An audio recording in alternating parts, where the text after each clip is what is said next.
What's the meaning of crib death?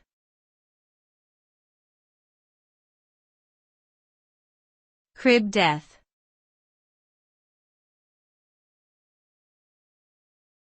Crib death.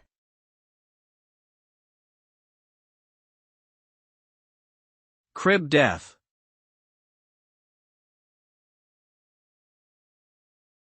Crib death.